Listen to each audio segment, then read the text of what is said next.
part 2 of my bookshelf tour, shelf number 2, because I talk way too much.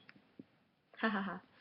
So I have my romance commentaries by John MacArthur, and then I have dun dun dun dun dun dun dun dun, yeah, Game of Thrones. I haven't read this yet. I'm scared to start. This is one of those books where I'm like, I wanna read it, but I don't want to read it at the same time. I've seen the TV show, and I like the TV show, like the storylines. I don't like all the nudity and weirdness, which is why I stopped watching it, but I think I would like the books. I just hesitate to start a series that I'm going to fall in love with that doesn't have an end. Like, I want him to finish writing the books so that I can start reading them, if that makes sense. I hate it. I hate waiting. I hate, like, no, I just don't like it, which is why I waited this long to read Crest by Marissa Meyer, because I know that once I read it, I'm going to be angry that the 4th book isn't out yet. Like, I have the option to read Crest now, which is nice, but I choose not to because I want to binge read the last 2 books.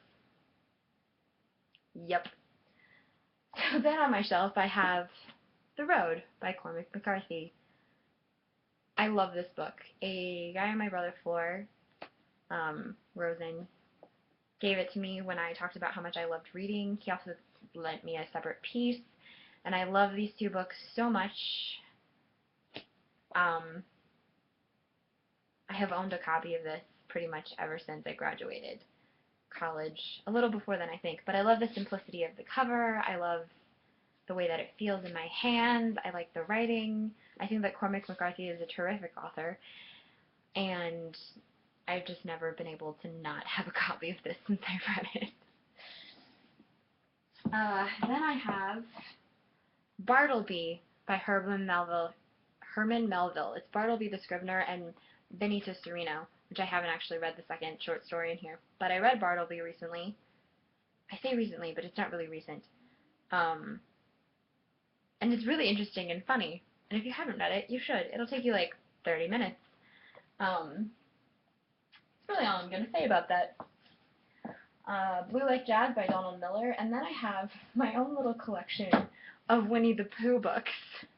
I have the first one that I ever owned, which is fantastic. I'm pretty sure this is like the one that I had when I was a kid, because I don't know.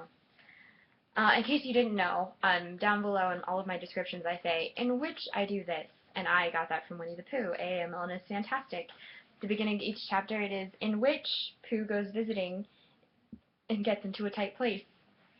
In which, hold on,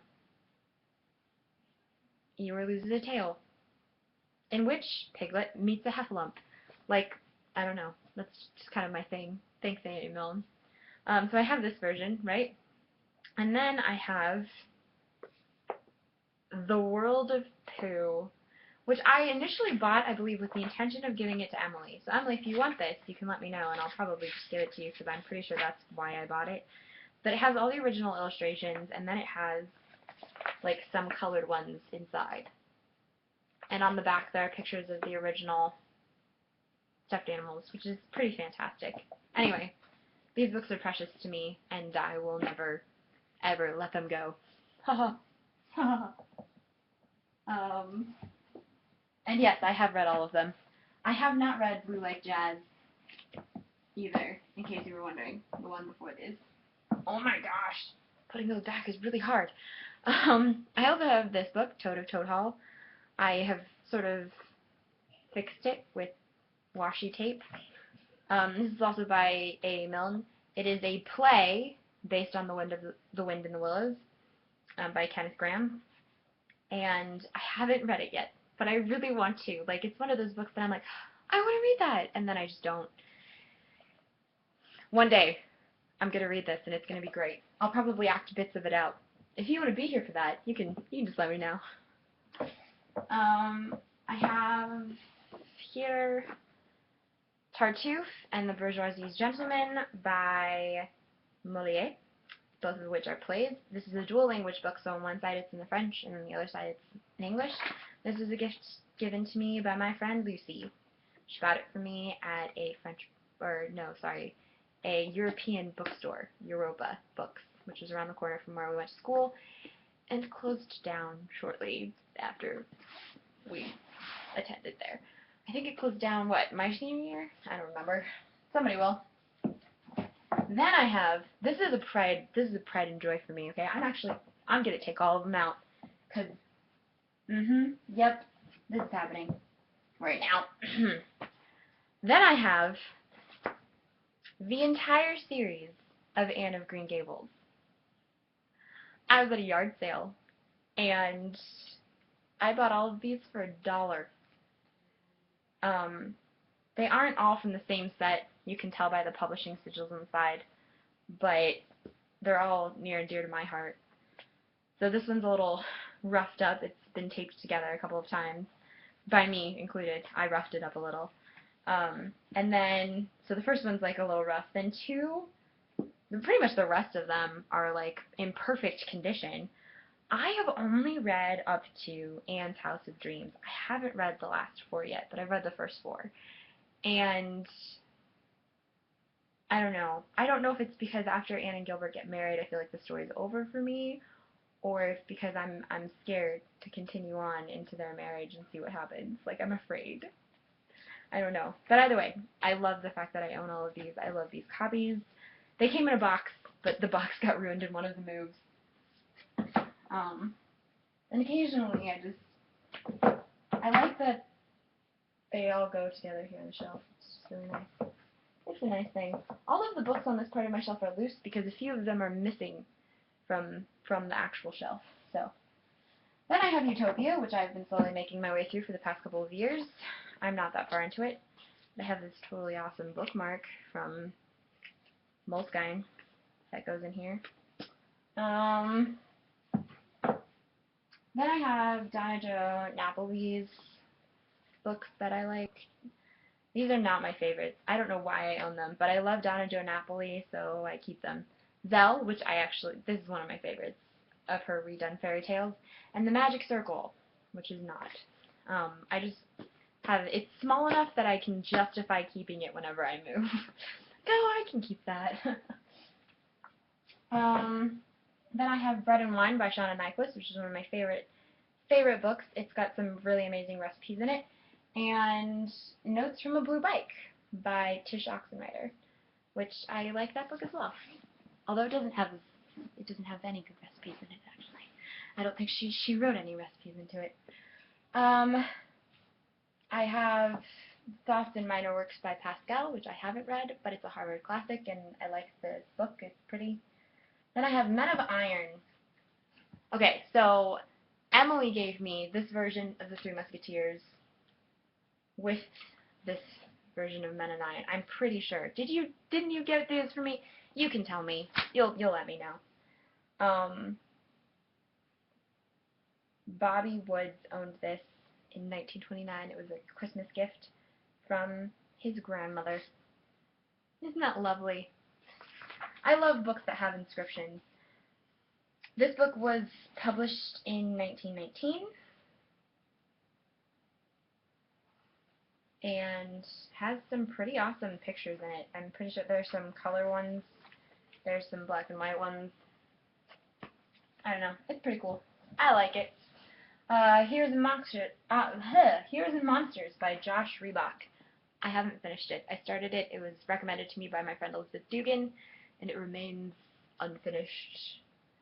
Then I have Naked in Death by J.D. Robb. This was my mother's. I am so obsessed with this series that I listen, most of the time it's just, I do it on audiobooks now, Audible. I've listened to most of my editions multiple times. The world of Eve Dallas fascinates me. It's like, I love it. And I love all of the relationships in it. Peabody is particularly, because I love her, and I would be her if I could. And the murder mysteries, so, what's not to love. Anyway, I used to have a full collection of the actual paperback books. Like, I had a ton of them, but in one of the moves, they all got culled out. But I couldn't get rid of the first one. This is the first in the series. Then I have the Bride Quartet, and apparently book 1 is missing. I don't know where it is. It makes me sad that it's not here. But the first one is Vision in White, Bed of Roses, Savor the Moment, Happy Ever After. I own all of these on Audible as well, but I like having the editions because they're really pretty. Look at the cover. It's nice, and they feel nice in my hands. I love Nora Roberts, and I'm not ashamed of it anymore. I used to be. And then on top I have Blood Magic, which is book 3 of the Cousins O'Dwyer trilogy, which is not my favorite, but I bought it on my way home from Chicago this last trip so that I could read it on the bus, because I had a 6-hour bus ride. Then I have what is one of my prides and joys, the British edition of Harry Potter and the Prisoner of Azkaban. I got this at Open Books. The tag is still on the back. I got it for $4 apparently, and I love that I own it. They didn't have any other editions at the time. Eventually they had the 4th one, and I couldn't afford it. Then I have J.K. Rowling's The Casual Vacancy, sorry. I haven't finished it yet, but I bought it on the day that it came out. Edward Rutherford's London. This was owned by good friends of ours, the Cunninghams, Paul Cunningham. He lent it to my dad, and my dad was like, hey, do you know if this book's any good? And I was like, no. And he was like, read it and find out and let me know if it's any good. And apparently the Cunninghams never asked for it back, so it's just been in my bookshelf for several years. Next we have The Little Prince by Antoine de Saint-Exupéry. I'm pretty sure that's how you say it. People who went into French 4 in my high school had to translate this from French to English. I did not, but I like the story, because I never made it to French 4, I was in French 3. I like the story, and I think that it's interesting and well written. Then I have 9 Stories by J.D. Salinger. Salinger was introduced to me by a coworker at Starbucks. Sam, if you ever watch these videos, thank you. He told me that his short stories were really interesting. So I read A Perfect Day for Banana Fish, and I haven't actually gotten much further than that in the 9 stories. But I liked it, and I think that it's really interesting, and while J.D. Salinger is certainly not one of my favorite authors ever, I find his work thought-provoking. Then I have Persepolis, The Story of a Childhood. I'm not going to try and say it again. I say it wrong every single time. By Marjane Satrapi. I haven't read it, but it's on my list. It's on my TBR pile for this year, and it's one of my graphic novels for Book Riot's Read Harder Challenge. Then I have Ophelia Joins the Group Maidens Who Don't Float. Classic Lit signs on to Facebook. It's one of my favorite books, and it's by Sarah Schelling, and Lucy gave it to me, and I love it. Here, I'll show you the cover. It's pretty cool. Then I have Peveril of the Peak by Sir Walter Scott, which I have not read, but I loved Ivanhoe, so I figured I'd buy that one, and it's older, so. I have The Taming of the Shrew and Much Ado About Nothing. These are the Barnes & Noble Shakespeare editions. I love them. Barnes & Noble Publishing House does such a great job of publishing it in a way that I want to read it, like just the formatting. It's excellent. Then I have 4 Great Comedies by Shakespeare, and then I have the complete works of Shakespeare. This mother effer. It's got William Shakespeare's face on the front. This is a gift to me from Emily. Inside is Stratford-upon-Avon, and it's beautiful, and I love it. It takes up a lot of space on my shelf, though, because it's all of them. Then I have finished this book by Carrie Smith. I haven't finished it yet. Emily gave me that as well. Ballet Shoes. It's a good book. And a good movie with Emma Watson. The Secret Diary of Lizzie Bennet. Do I even need to say anything about this? I don't think so. I have Tennyson's Poetical Works. It's really heavy. But it's gorgeous and it's illustrated. Yeah. I had another copy of this, but I gave it to a friend of mine. Tennyson's Enoch Arden. It's just another little copy of Tennyson's works. J.R.R. Tolkien's Smith of Wootton Major and Farmer Giles of Ham. Little fantasy stories by him. And then The Lord of the Rings Omnibus Edition. I got this for a class, And recently I took out all the little tabs that I had in here for the class, because I did my paper on the relationship between Gimli and Legolas. So I had lots of little tabs going on in here, but I have little bookmarks, and inside I have a Valentine that I received from a friend of mine who was also in the class, Jessica. It's really pretty. I'm going to show you the Valentine. Who cares about the book? This is a Valentine that I got. Isn't this gorgeous? It's on music paper, and there's a heart and notebook paper. Like, and her handwriting is really pretty. Anyway, I'm going to tag Jessica this on Facebook so that she can see that I still have her Valentine. Yeah, little bookmarks throughout this tabby thing. And that is the end of Shelf 2. I hope that this uploads because I think I'm a minute over.